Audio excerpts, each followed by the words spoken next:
അയോധ്യ മധുരാമായ കാശി കാഞ്ചീയ വന്ദിക പുരീദ്വാര വദീ ചൈവ സപ്തൈത മോക്ഷദായക. അതായത് ഒരു ഹിന്ദു, ഒരു ഭാരതീയൻ ഈ 7 നഗരങ്ങൾ സന്ദർശിച്ചാൽ അയാൾക്ക് പിന്നീട് പുനർജന്മമില്ലാത്ത രീതിയിൽ മോക്ഷം ലഭിക്കും എന്നാണ് ഹൈന്ദവ വിശ്വാസം. അതായത് ശ്രീരാമ ജന്മത്തിന് മുൻപ് തന്നെ, ശ്രീരാമൻ എന്ന അവതാര പുരുഷോത്തമൻ അയോധ്യയിൽ ജനിക്കുന്നതിന് വളരെ മുൻപ് തന്നെ അയോധ്യ എന്ന് പറയുന്നത് ഹൈന്ദവ വിശ്വാസപ്രകാരം ഭാരതീയരെ സംബന്ധിച്ചിടത്തോളം ഏറ്റവും പവിത്രമായിട്ടുള്ള നഗരമാണ്. അങ്ങനെയുള്ള നഗരത്തിൽ ശ്രീരാമൻ്റെ ജനനം കൂടി ആയതോടുകൂടി ആ നഗരത്തിൻ്റെ പവിത്രത ഇരട്ടി വർദ്ധിപ്പിച്ചു എന്നാണ് ഭാരതീയ ഇതിഹാസങ്ങളും ചരിത്രങ്ങളും നമ്മളെ പഠിപ്പിക്കുന്നത്. പ്രിയപ്പെട്ട പ്രേക്ഷകരെ, അങ്ങനെയുള്ള ഭാരതത്തിലെ ഏറ്റവും പ്രധാനപ്പെട്ട സാംസ്കാരിക നഗരമായിട്ടുള്ള അയോധ്യയിൽ വളരെ വിശേഷാൽപ്പെട്ട ഒരു ചടങ്ങ് അല്പസമയത്തിനകം നടക്കാൻ പോകുന്നു. അതിന്റെ മുന്നോടിയായി ഭാരതത്തിന്റെ ആദരണീയനായ പ്രധാനമന്ത്രി നരേന്ദ്രമോദി 10 മണിയോടുകൂടി അയോധ്യയിലെത്തി. അവിടുത്തെ വളരെ പ്രാധാന്യമുള്ള ക്ഷേത്രങ്ങൾ ഓരോന്നായി അദ്ദേഹം സന്ദർശിക്കുകയാണ്. ഞങ്ങളുടെ പ്രതിനിധികൾ അയോധ്യയിലെ രാമജന്മഭൂമിക്ക് സമീപത്ത് തയ്യാറായി നിൽക്കുന്നു. ആദ്യം എസ് ശ്രീകാന്തിലേക്കാണ് പോകുന്നത്. ശ്രീകാന്ത്, അയോധ്യ എല്ലാ അർത്ഥത്തിലും ആ ധ്വജാരോഹണ ചടങ്ങിനായി ഒരുങ്ങിക്കഴിഞ്ഞിരിക്കുകയാണ്. ഏതാനും നിമിഷങ്ങൾക്കകം തന്നെ അതുമായി ബന്ധപ്പെട്ടുള്ള ചടങ്ങുകൾ രാമജന്മഭൂമിക്കകത്ത് ആരംഭിക്കും. ഇപ്പോൾ പ്രധാനമന്ത്രി നരേന്ദ്രമോദി ഏത് ക്ഷേത്രമാണ് സന്ദർശിക്കുന്നത്? എപ്പോഴാണ് അദ്ദേഹം ഹനുമാൻഗഡി ക്ഷേത്രത്തിലേക്ക് എത്തുക? ശ്രീകാന്ത്.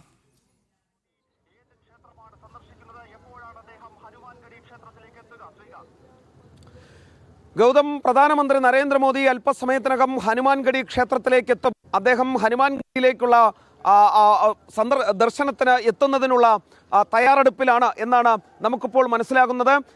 ഈ കാണുന്ന വഴിയിലൂടെയാണ് പ്രധാനമന്ത്രി നരേന്ദ്രമോദി ഈ ഹനുമാൻഗഡി ക്ഷേത്രത്തിലേക്ക് അല്പസമയത്തിനകം എത്താൻ പോകുന്നത്. ഒരുപക്ഷെ ഗൗതം നേരത്തെ രാഖിയോട് സൂചിപ്പിച്ചതുപോലെ തന്നെ ഈ ഹനുമാൻഗഡി ക്ഷേത്രത്തിന് വലിയ പ്രത്യേകതകളാണ് ഹനുമാൻഗഡി ക്ഷേത്രത്തിന് ഉള്ളത്. ഹനുമാൻഗഡിയുടെ ഏറ്റവും വലിയ പ്രത്യേകത ഈ അയോധ്യ നഗരിയെ ഒന്നാകെ സംരക്ഷിക്കുന്ന, ഈ അയോധ്യ നഗരിയെ ഒന്നാകെ സംരക്ഷിച്ചു നിർത്തുന്ന ഈശ്വരൻ, ദൈവം എന്ന് പറയുന്നത് ഹനുമാൻ സ്വാമിയാണ് എന്നതാണ് വിശ്വാസം. അദ്ദേഹത്തിൻ്റെ സ്വാമിയോടുള്ള, ശ്രീരാമചന്ദ്രനോടുള്ള അചഞ്ചലമായ ഭക്തി, അദ്ദേഹത്തിൻ്റെ ആ കാത്തിരിപ്പ്, അതാണ് ശ്രീരാമ ജന്മഭൂമിയിൽ ഭവ്യമായ രാമക്ഷേത്രം പണിതുയർത്തുന്നതിനും അതിനു മുകളിൽ ഭഗവദ്ധ്വജം പാറിപ്പറക്കുന്നതിനും കാരണമായത് എന്ന് വിശ്വസിക്കപ്പെടുന്നു. അദ്ദേഹത്തിൻ്റെ കരുത്ത്, അദ്ദേഹത്തിൻ്റെ സ്വാമിയോടുള്ള അചഞ്ചലമായ ഭക്തി, വിധേയത്വം, വിശ്വാസം, അതാണ് ഈ ഹിന്ദു വിഭാഗം അതിശക്തമായ പ്രക്ഷോഭത്തിലൂടെ, പോരാട്ടത്തിലൂടെ ഈ രാമജന്മഭൂമിയിൽ ശ്രീരാമക്ഷേത്രം നേടിയെടുത്തത് എന്നും വിശ്വസിക്കപ്പെടുന്നുണ്ട്. ഇപ്പോൾ പ്രധാനമന്ത്രി ഹനുമാൻഗഡിയിലേക്കുള്ള സന്ദർശനത്തിനാണ്. ഏറ്റവും ശക്തിമത്തായ ഈശ്വരൻ അത് ആഞ്ജനേയ സ്വാമി, ഹനുമാൻ സ്വാമി മന്ദിറാണ്, ഹനുമാൻഗഡിയാണ്. അവിടേക്ക് അല്പസമയത്തിനകം അദ്ദേഹം എത്തും, പ്രധാനമന്ത്രി എത്തും. ഈ നേരത്തെ ഞാൻ ചൂണ്ടിക്കാണിച്ചിരുന്നു, പ്രധാനമന്ത്രിയുടെ അയോധ്യയിലേക്കുള്ള വരവ് എന്ന് പറയുന്നത് ശ്രീരാമചന്ദ്രൻ വനവാസ ശേഷം അയോധ്യയിലേക്ക് വരുമ്പോൾ എങ്ങനെയാണോ അദ്ദേഹത്തെ, ശ്രീരാമചന്ദ്രനെ അയോധ്യാവാസികൾ സ്വീകരിച്ചത്, അതേ ഭക്തിപാരവശ്യത്തോടെ, അതേ ഉത്സാഹത്തോടെ, അതേ ഉത്സവാന്തരീക്ഷത്തിലാണ് പ്രധാനമന്ത്രി നരേന്ദ്രമോദിയുടെ ഓരോ വരവും അയോധ്യ നഗരവാസികൾ ആഘോഷമാക്കുന്നത്. ഇവിടുത്തെ ഹിന്ദു വിശ്വാസികൾ, സനാതനധർമ്മ വിശ്വാസികൾ ആഘോഷിക്കുന്നത്. കാരണം 500 ആണ്ട് നീണ്ട അടിമത്ത ചങ്ങല പൊട്ടിച്ചെറിഞ്ഞ് ഇവിടെ അയോധ്യയിൽ ശ്രീരാമക്ഷേത്രം, ഭവ്യമായ ശ്രീരാമക്ഷേത്രം പണിതുയർത്തുന്നതിന് എല്ലാ വഴികളും തുറന്നിട്ടത് പ്രധാനമന്ത്രി നരേന്ദ്രമോദിയുടെ വരവോടുകൂടിയാണ്. അതിനാൽ കൂടിയാണ് പ്രേക്ഷകർ കാണുന്നത് ഭാരതത്തിന്റെ പ്രധാന സേവകൻ നരേന്ദ്രമോദി അയോധ്യയിൽ ഹൈന്ദവ സമൂഹം പുനർനിർമ്മിച്ച ആ ക്ഷേത്രത്തിന്റെ അങ്കണത്തിലൂടെ നടന്നു പോകുന്ന ദൃശ്യങ്ങൾ പ്രിയപ്പെട്ട പ്രേക്ഷകർക്ക് കാണാം. അവിടെ തടിച്ചുകൂടിയിരിക്കുന്ന ഭക്തലക്ഷങ്ങളെ അദ്ദേഹം അഭിവാദ്യം ചെയ്യുകയാണ്. 1947 നമ്മളുടെ രാഷ്ട്രത്തിന് സ്വാതന്ത്ര്യം കിട്ടിയതിനു ശേഷം എങ്ങനെയാണോ സോമനാഥത്തിന്റെ മണ്ണിൽ ഹൈന്ദവ ക്ഷേത്രം ഉയർന്നു വന്നത്, അതിന് സമാനമാണ് സോമനാഥത്തിന്റെ ചരിത്രം ആവർത്തിക്കുകയായിരുന്നു അയോധ്യയിൽ. ഭാരതത്തിന്റെ പ്രധാനമന്ത്രി നരേന്ദ്രമോദി ഇപ്പോൾ അയോധ്യ രാമക്ഷേത്രത്തിനകത്തേക്ക് എത്തുന്നു. അവിടെ നിന്നുള്ള ദൃശ്യങ്ങൾ കാണാം. അവിടുത്തെ ഏറ്റവും പ്രധാനപ്പെട്ട പരിപാവനമായ ക്ഷേത്രങ്ങൾ ഓരോന്ന് ദർശനം നടത്തി അവിടുത്തെ പരദേവതകളുടെ, ഉപദേവതകളുടെ എല്ലാം ആശീർവാദങ്ങൾ ഏറ്റുവാങ്ങി ഇതാ പ്രധാനമന്ത്രി നരേന്ദ്രമോദി ആ പവിത്രമായ രാമക്ഷേത്രത്തിന്റെ ഒരു കാലഘട്ടത്തിൽ ലവകുശന്മാരാൽ ഭഗവാൻ ശ്രീരാമന്റെ പുത്രന്മാരായ ലവനും കുശനും സ്ഥാപിച്ച ആ മഹാക്ഷേത്രം പിന്നീട് 1528 നമ്മുടെ രാജ്യത്തേക്ക് കടന്നു വന്ന ബാബറിനെ പോലെയുള്ള അധിനിവേശ ശക്തികൾ തകർത്ത് പിന്നീട് 500 വർഷക്കാലം ഹൈന്ദവ സമൂഹം നടത്തിയ ഐതിഹാസികമായ ആ പോരാട്ട വീര്യത്തിന്റെ ഓർമ്മപ്പെടുത്തലായ അയോധ്യയിലെ ആ ശ്രീരാമ ജന്മഭൂമിയിലേക്ക് നമ്മളുടെ അഭിമാനവും നമ്മളുടെ പ്രധാനമന്ത്രിയുമായ നരേന്ദ്രമോദിയും രാഷ്ട്രീയ സ്വയം സേവക സംഘത്തിന്റെ സർസംഘചാലകം കടന്നു വരുന്ന ദൃശ്യങ്ങളാണ് പ്രിയപ്പെട്ട പ്രേക്ഷകർ കാണുന്നത്. ഇതാ ആ മനോഹരമായ ക്ഷേത്രത്തിന്റെ പ്രധാനപ്പെട്ട കവാടത്തിലേക്ക് സർസംഘചാലക് മോഹൻ ഭാഗവത് ആദ്യം പോകുന്നു. അതിന് തൊട്ട് പിന്നിലായി പ്രധാനമന്ത്രി നരേന്ദ്രമോദി 1858 ആ ധന്യമുഹൂർത്തത്തിൽ ആ മഹാക്ഷേത്രത്തിന്റെ ശ്രീകോവിലിന് മുകളിൽ ഭാരതത്തിന്റെ ഹിന്ദുത്വ ദേശീയതയുടെ പ്രതീകമായിട്ടുള്ള കാവി പതാക പ്രധാനമന്ത്രി നരേന്ദ്രമോദി സ്ഥാപിക്കും. ആ ചടങ്ങിനായാണ് ഈ മഹത്തായ ദേശം മുഴുവൻ ഇന്നത്തെ ദിവസം കാത്തു നിൽക്കുന്നത്. അയോധ്യയിൽ നിന്നും ശ്രീകാന്ത് തുടരുകയാണ്. ശ്രീകാന്ത്, ഇപ്പോൾ പ്രധാനമന്ത്രിയും സർസംഘചാലകം രാമക്ഷേത്രത്തിനകത്തെത്തിയിരിക്കുന്നു. പറയൂ.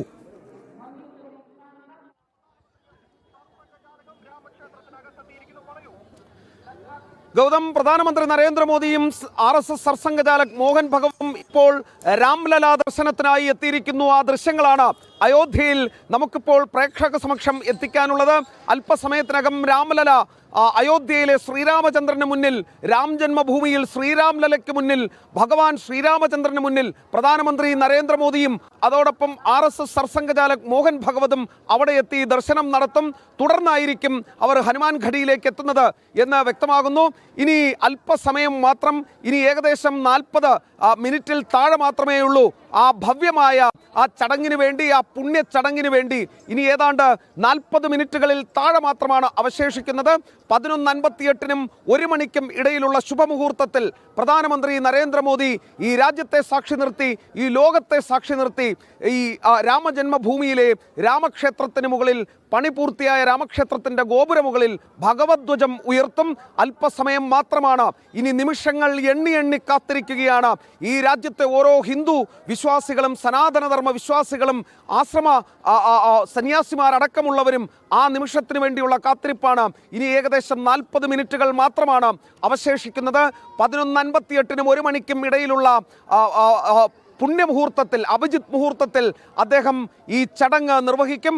അതിനുള്ള കാത്തിരിപ്പിൽ പ്രാണപ്രതിഷ്ഠാ ചടങ്ങിൽ എങ്ങനെയാണോ കാര്യങ്ങൾ നടന്നത്, RSS സർസംഘചാലകും അതോടൊപ്പം തന്നെ പ്രധാനമന്ത്രി നരേന്ദ്രമോദിയും യോഗി ആദിത്യനാഥും ആനന്ദീബെൻ പട്ടേലും അടക്കമുള്ളവർ ആ ചടങ്ങിന് സാക്ഷ്യം വഹിക്കാൻ എത്തുന്നു. പ്രധാനമന്ത്രി അല്പസമയത്തിനകം, ഇനി നിമിഷങ്ങൾ മാത്രമാണ് ബാക്കിയുള്ളത്, ഭവ്യമായ രാമക്ഷേത്രത്തിന് മുകളിൽ ഭഗവദ്ധ്വജം പാറിക്കളിക്കുന്നതിന് ഇനി നിമിഷങ്ങൾ മാത്രം. ഈ ലോകത്തോട് ഭാരതം വിളിച്ചു പറയുകയാണ്, ഈ അമൃതകാലത്ത് ഭാരതം എത്രത്തോളം സനാതനധർമ്മത്തിലൂന്നി, തങ്ങളുടെ പാരമ്പര്യത്തിലൂന്നി, തങ്ങളുടെ വിശ്വാസത്തിലൂന്നി ഈ ലോകത്തിൻ്റെ വിശ്വഗുരു സ്ഥാനത്തേക്ക് ഈ ഭാരതം എങ്ങനെ നീങ്ങുന്നു എന്ന് ഭാരതം ഈ ലോകത്തോട് വിളിച്ചു പറയുകയാണ്. ആ ദൃശ്യങ്ങളാണ് നമ്മൾ കാണുന്നത്.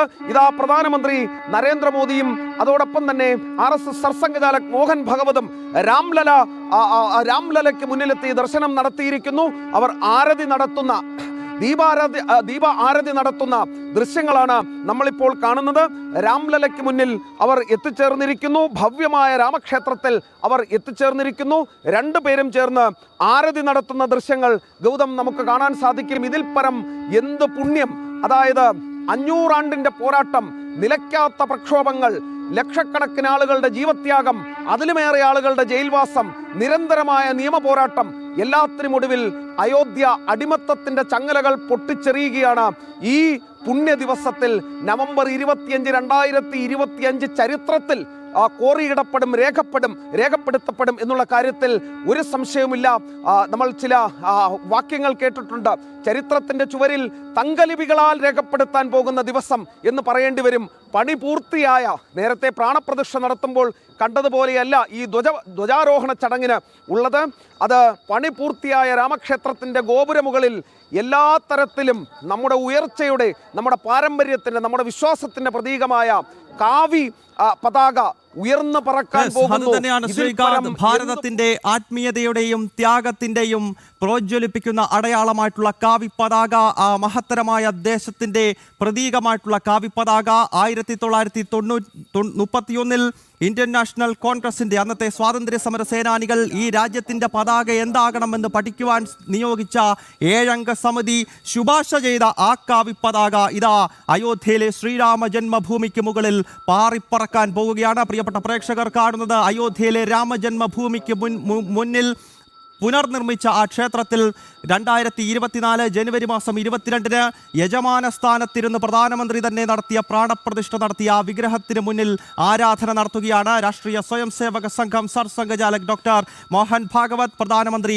നരേന്ദ്രമോദി എന്നിവർ. ഇപ്പോൾ പൂജാരിമാർ അവിടുത്തെ പ്രസാദം ഇരുവർക്കും നൽകുന്നു. നേരത്തെ ആരതി നടത്തുന്നതിൻ്റെ ദൃശ്യങ്ങൾ കണ്ടിരുന്നു. ഇതിനുശേഷമാണ് ആ പ്രധാനപ്പെട്ട ചടങ്ങിന് ഈ രാഷ്ട്രം സാക്ഷ്യം വഹിക്കാൻ പോകുന്നത്. നേരത്തെ ശ്രീകാന്ത് സൂചിപ്പിച്ചതുപോലെ 500 വർഷത്തെ ഐതിഹാസികമായ പോരാട്ടമാണ്. ആചാര്യ ഗിരിരാജ് കിഷോറിനെ പോലെ, അശോക് സിംഘാളിനെ പോലെ, അവിടെ ജീവത്യാഗം ചെയ്യേണ്ടി വന്ന രാം കോട്ടാരി സഹോദരന്മാരെ പോലെയുള്ളവരുടെ അദൃശ്യമായ സാന്നിധ്യം അയോധ്യയിൽ ഈ ഘട്ടത്തിൽ ഉണ്ടാകുമെന്ന കാര്യത്തിൽ സംശയമില്ല.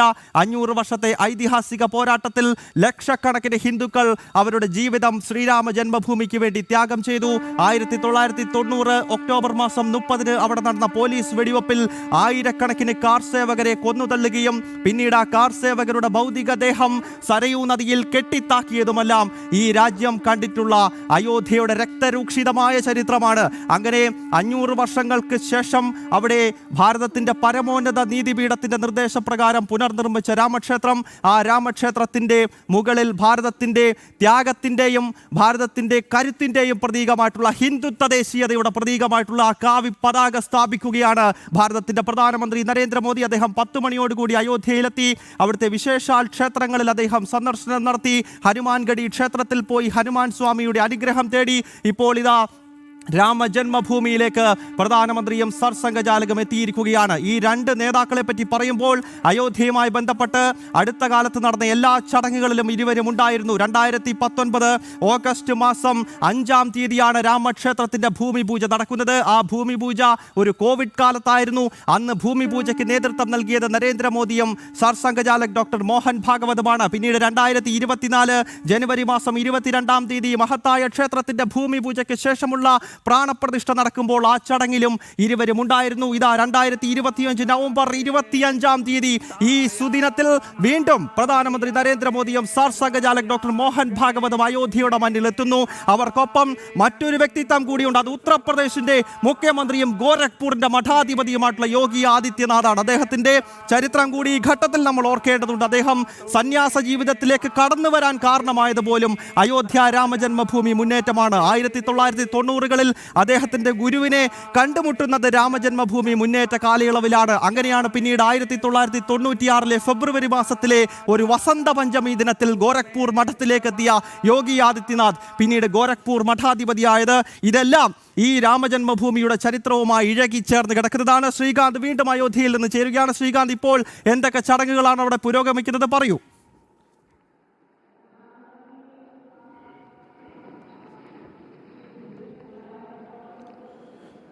ഗൗതം, രാം കെ ദർബാറിൽ ദർശനം നടത്തി ഇപ്പോൾ പ്രധാനമന്ത്രി നരേന്ദ്രമോദിയും അതോടൊപ്പം തന്നെ RSS സർസംഘചാലക് മോഹൻ ഭാഗവതും യോഗി ആദിത്യനാഥും ഇപ്പോൾ ശ്രീരാം ലലയ്ക്ക് മുന്നിൽ എത്തിയിട്ടുള്ള ദൃശ്യങ്ങളാണ് കാണുന്നത്. ഒന്ന് ആലോചിച്ച് നോക്കൂ ഗൗതം, ഈ ഒരു നിമിഷത്തിന് വേണ്ടി, ഈ ഒരു ദർശനത്തിന് വേണ്ടി, ഈ ഒരു നിമിഷത്തിന് വേണ്ടിയാണ് ഈ വർഷങ്ങളോളം നീണ്ട 500 വർഷങ്ങളോളം നീണ്ട ഈ കാത്തിരിപ്പുണ്ടായത് എന്ന് നമ്മൾ ഓർക്കണം. അതായത് നമ്മുടെ മൈസൂരുവിലെ ശില്പി പണിത ശ്രീരാം ലല വിഗ്രഹം, അത് കുഞ്ഞ് രാമൻ്റെ വിഗ്രഹം, അത് അയോധ്യയിൽ സ്ഥാപിക്കുന്നു. അയോധ്യയിൽ ശ്രീരാമ ജന്മഭൂമിയിൽ സ്ഥാപിക്കുന്നു, രാം മന്ദിറിനുള്ളിൽ സ്ഥാപിക്കുന്നു.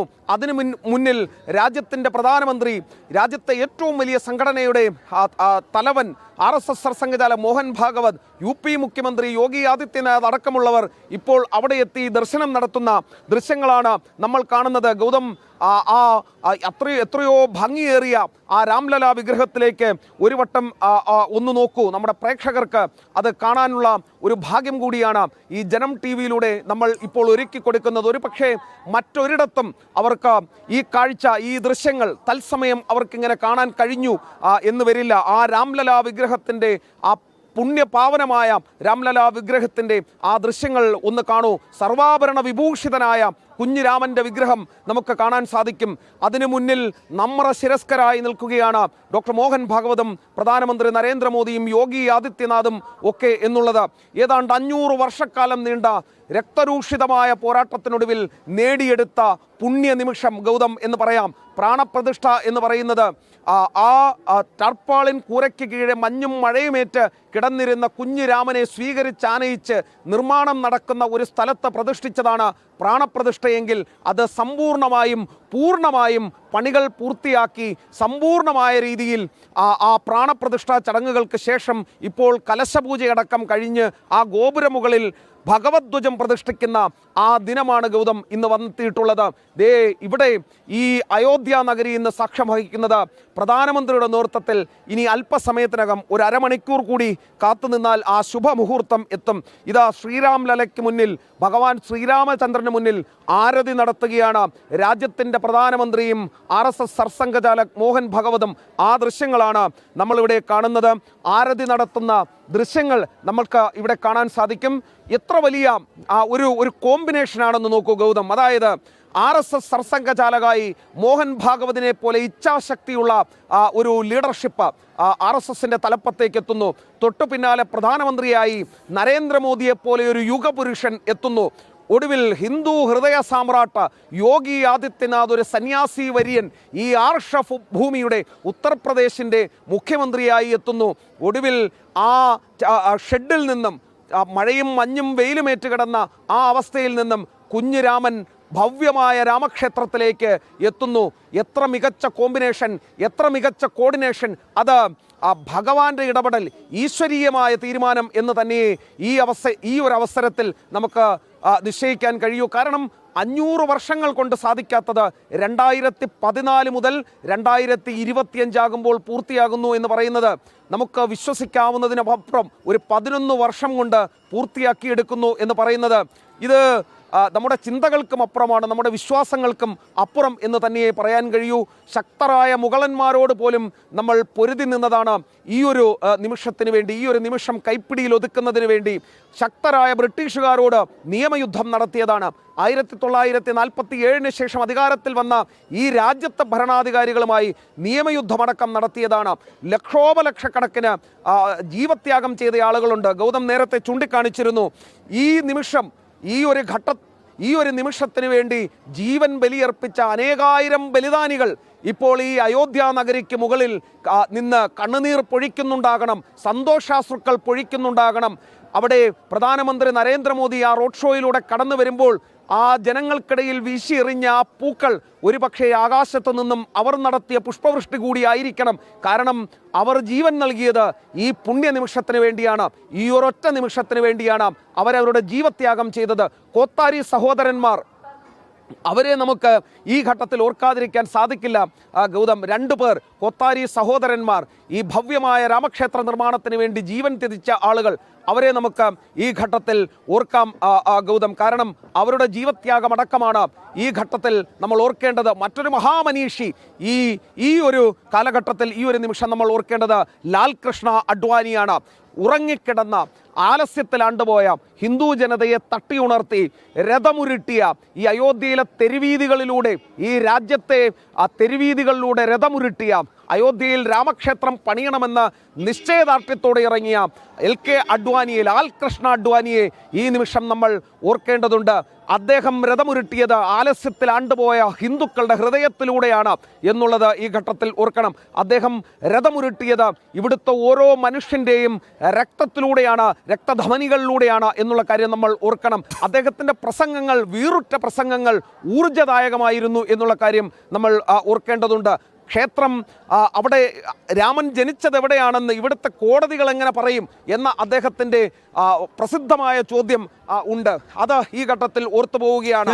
അത് തന്നെയാണ് ലാൽകൃഷ്ണ അഡ്വാനിയെ പോലെയുള്ള ഐതിഹാസികമായ വ്യക്തിത്വങ്ങൾ മന്ദിർ വഹി ബനായേഗ എന്ന് പറഞ്ഞുകൊണ്ടാണ് 1990 സെപ്റ്റംബർ മാസം 25-ാം തീയതി സോമനാഥത്തിന്റെ മണ്ണിൽ നിന്നും ആ രഥം ഉരുണ്ടു തുടങ്ങിയത്. അങ്ങനെ സോമനാഥ ക്ഷേത്രത്തിന്റെ മുന്നിൽ നിന്നും തുടങ്ങിയ ആ രഥയാത്രയുടെ പ്രധാനപ്പെട്ട ലക്ഷ്യം അയോധ്യയിലെ രാമജന്മഭൂമിയിലേക്ക് എത്തുക എന്നുള്ളതായിരുന്നു. ഹിന്ദുത്വ ദേശീയതയെ ഉയർത്തിപ്പിടിച്ച് രാമക്ഷേത്ര നിർമ്മാണം എന്ന പ്രഖ്യാപനവുമായി ലാൽകൃഷ്ണ അഡ്വാനി 1990 സെപ്റ്റംബർ 25-ന് ദീൻദയാൽ ജയന്തി ദിനത്തിൽ ആരംഭിച്ച രഥയാത്ര പിന്നീട് ബീഹാറിന്റെ മണ്ണിൽ സമസ്തിപൂരിൽ വെച്ച് അന്നത്തെ ലാലു പ്രസാദ് യാദവിന്റെ സർക്കാർ പിടിച്ചുകെട്ടി എന്നുള്ളതാണ്. അങ്ങനെയുള്ള ലാലുവിന്റെ കുടുംബവും ഇന്ന് ബീഹാർ രാഷ്ട്രീയത്തിൽ അപ്രസക്തമായിരിക്കുന്ന ഈ കാലഘട്ടത്തിലാണ് അയോധ്യ രാമജന്മഭൂമിയിൽ അവിടെ രാമക്ഷേത്രത്തിന് മുകളിൽ ഭഗവത് ധ്വജം ഇപ്പോൾ ഉയരാൻ പോകുന്നത്. നമുക്കറിയാം അയോധ്യ എന്ന് പറയുന്നത് വളരെ പുരാതനമായ നഗരമാണ്. വൈവസ്വതു മനുവിന്റെ മകൻ ഇക്ഷാകുവാൽ നിർമ്മിക്കപ്പെട്ട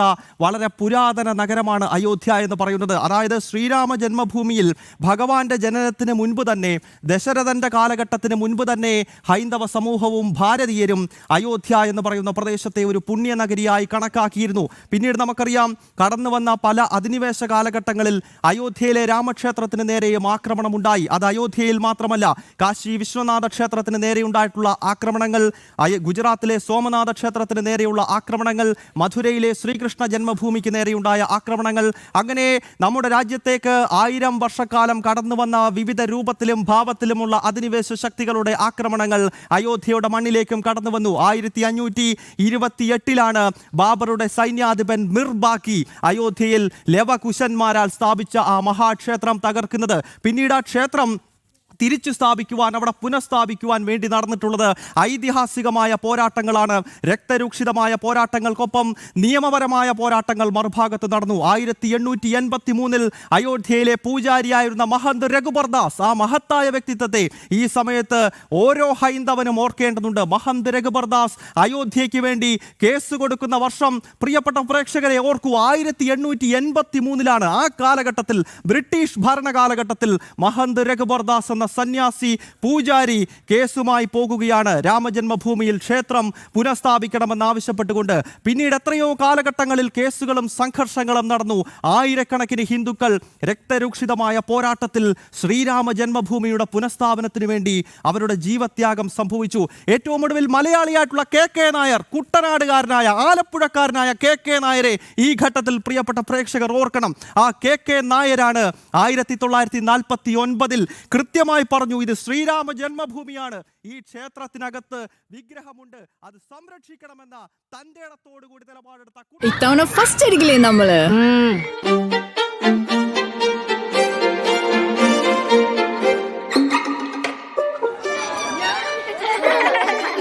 കുട്ടികൾക്കൊക്കെ പെയിൻ ശല്യം ഉണ്ടാകും. അതുകൊണ്ട് ലൈസ് കിറ്റ് ഉപയോഗിച്ച് ക്ലാസ്സിൽ വരാൻ പ്രത്യേകം ശ്രദ്ധിക്കണം. ലൈസ് കിറ്റ് ലൈസ് റിമൂവർ പെയിൻ ശല്യത്തിൽ നിന്നും ഉടനടി ആശ്വാസം.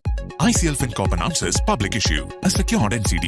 Double your investment in just 70 months and earn high returns with an effective yield of 12.62% on a cumulative basis under option 10 for 70 months. View the prospectus and download the application. Visit iclfincorp.com. Terms and conditions apply. കേടായ പല്ലുകൾ നമുക്ക് ശരിയാക്കണ്ടേ? അതിന് brush before bed with willy white toothpaste. Enriched with active calcium to redeposit the lost calcium in teeth.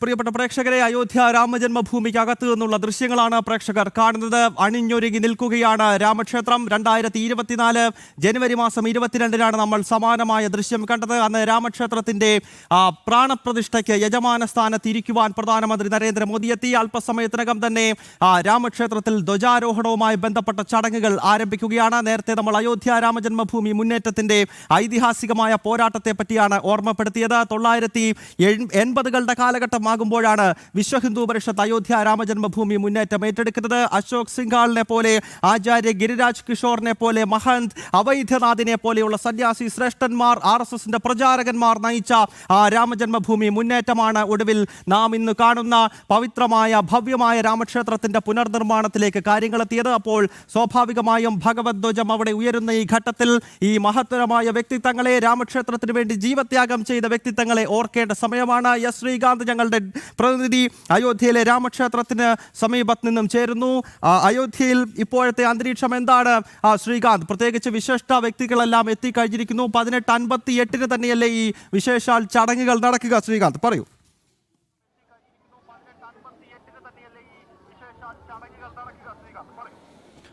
Gautam, 11:26 ആയിരിക്കുന്നു ഇപ്പോൾ സമയം. ഈ അഭിജിത്ത് മുഹൂർത്തം എന്ന് പറയുന്നത് 11:58-നും 1 മണിക്കും ഇടയിലാണ്. ഈ അയോധ്യയിലെ ഈ ഉത്സവാന്തരീക്ഷം നമുക്ക് ഒന്ന് കാണിച്ചു കൊടുക്കണം. നമ്മുടെ ക്യാമറാമാൻ കൃഷ്ണകുമാർ ആ ദൃശ്യങ്ങൾ നമുക്ക് എത്തിച്ച് നൽകും, നമ്മുടെ പ്രേക്ഷകരിലേക്ക് എത്തിക്കും. ഇത് അയോധ്യയിലെ വലിയ പോരാട്ടങ്ങൾ നടന്ന ശ്രീരാമ ക്ഷേത്ര നിർമ്മാണത്തിന് വേണ്ടി വലിയ പോരാട്ടങ്ങൾ നടന്ന തെരുവാണ് നമ്മൾ ഈ ദൃശ്യങ്ങളിൽ കാണുന്നത്. ഇവിടം മുഴുവൻ ഇപ്പോൾ അയോധ്യയിൽ രാമഭക്തരെ കൊണ്ട് നിറഞ്ഞിരിക്കുകയാണ്. രാവിലെ മുതൽ ഭജനകളുമായി, ഭക്തിഗാനങ്ങളുമായി, ജയ് ശ്രീറാം വിളികളുമായി ഇവിടെ തടിച്ചുകൂടിയിരിക്കുന്ന ഭക്തരെ നമുക്ക് കാണാൻ സാധിക്കും.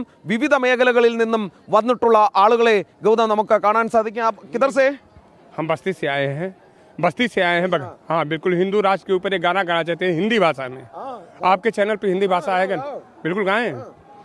हो अपने भगतन के दुख वा मिटाई देती हूँ, हो मैया लहर लहर तू चुनरी लहराई देती हूँ। किस तरह? अरे मोदी जी के मनवा में तू आके ऐसा समझ लू, धारा 370 हट गए, अयोध्या में मंदिर बनवैलू, हो अपने दसवा के हिंदू राष्ट्र कराई देती हूँ, हो मैया लहर लहर तू चुनरी लहराई देती हूँ। अरे मोदी जी और योगी जी मैया के महिमा गावन, मैया के मंदिर में जाके घी के दिया जरावन, हो योगी जी और मोदी जी मैया के महिमा गावन। ഗൗതം, ഈ അയോധ്യയിലെ തെരുവുകളിലെല്ലാം തന്നെ ഇത്തരത്തിലുള്ള കാര്യങ്ങൾ നമുക്ക് കേൾക്കാം. രാവിലെ തന്നെ നമ്മൾ എത്തിയപ്പോൾ തന്നെ നരേന്ദ്രമോദിക്കും യോഗി ആദിത്യനാഥിനും ഒക്കെ നന്ദി പറഞ്ഞുകൊണ്ട് സർവ്വസാധാരണക്കാരായ ഗ്രാമീണരായ ആളുകൾ ഇവിടെ നിൽക്കുന്നത് നമുക്ക് കാണാം. കാരണം അവരുടെയൊക്കെ ഇപ്പോൾ നമ്മൾ കണ്ട ആ വ്യക്തിയൊക്കെ തന്നെ ഒരു പക്ഷേ അവരുടെ കുട്ടിക്കാലത്ത് കണ്ട പോരാട്ടമായിരുന്നിരിക്കാം അയോധ്യയിലെ രാമക്ഷേത്ര നിർമ്മാണവുമായി ബന്ധപ്പെട്ട്. ആ ഭവ്യമായ രാമക്ഷേത്രം പൂർത്തീകരിക്കുമ്പോൾ അതവരുടെ കൺമുന്നിൽ കാണുമ്പോൾ അറിയാതെ അവർ പാടിപ്പോവുകയാണ്, അറിയാതെ അവർ നന്ദിപൂർവ്വം സ്മരിക്കുകയാണ്. നരേന്ദ്രമോദിയെയും യോഗി ആദിത്യനാഥിനെയും ഒക്കെ തന്നെ നന്ദിയോടെ അവർ ഓർക്കുകയാണ്. ആ മുൻ തലമുറ, ഒരു പക്ഷേ ഇന്നത്തെ ആ തലമുറയ്ക്ക് ആ പോരാട്ടത്തെക്കുറിച്ചുള്ള ഓർമ്മകൾ ഉണ്ടാകണം എന്നില്ല. ഗൗതം, ഈ വഴികൾക്ക് വളരെ ചരിത്ര പ്രാധാന്യമുണ്ട്.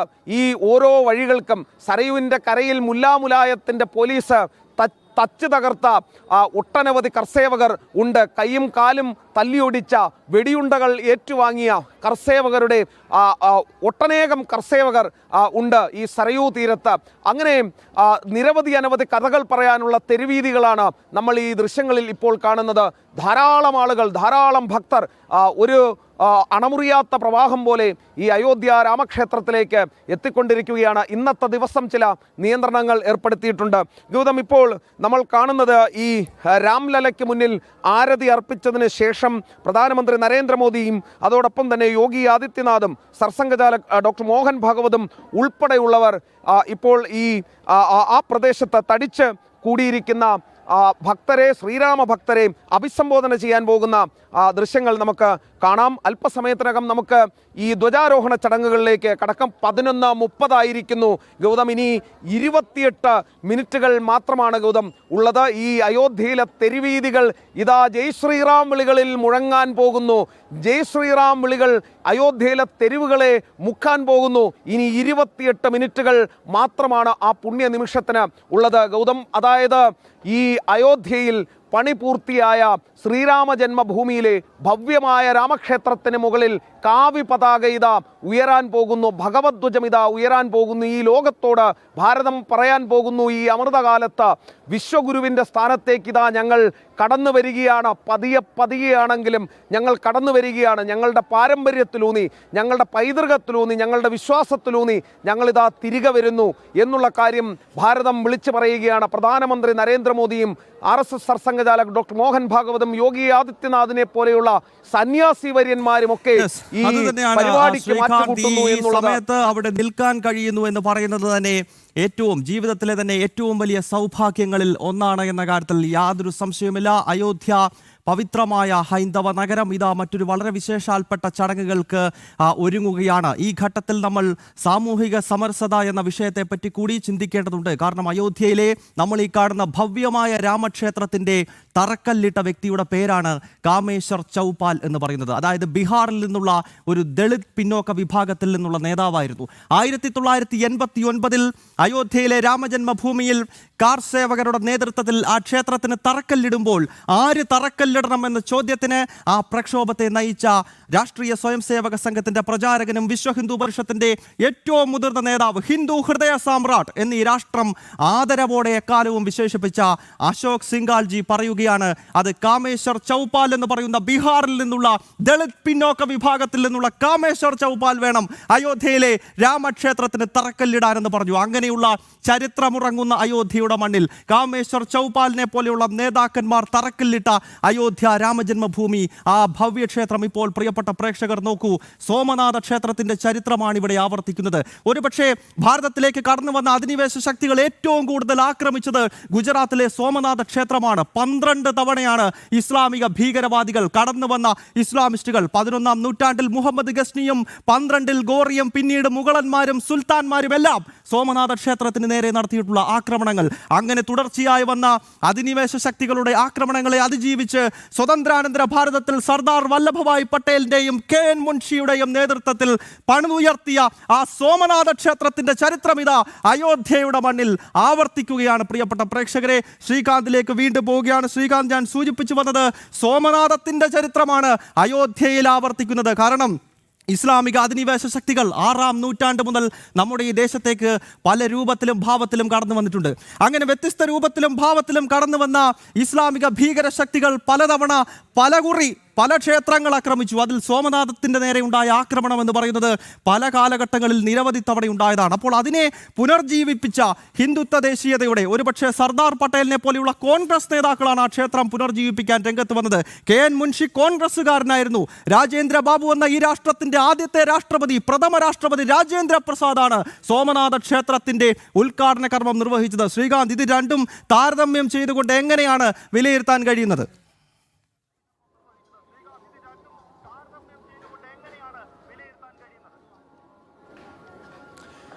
ഗൗതം, അയോധ്യയുടെ ഈ മണ്ണിൽ നിൽക്കുമ്പോൾ 2 മലയാളികളെ നമ്മൾ വിസ്മരിച്ചുകൂടാ. അത് ഏറ്റവും പ്രധാനപ്പെട്ട 2 പേരാണ്. ഒന്ന് KK നായരും അതോടൊപ്പം KK മുഹമ്മദും.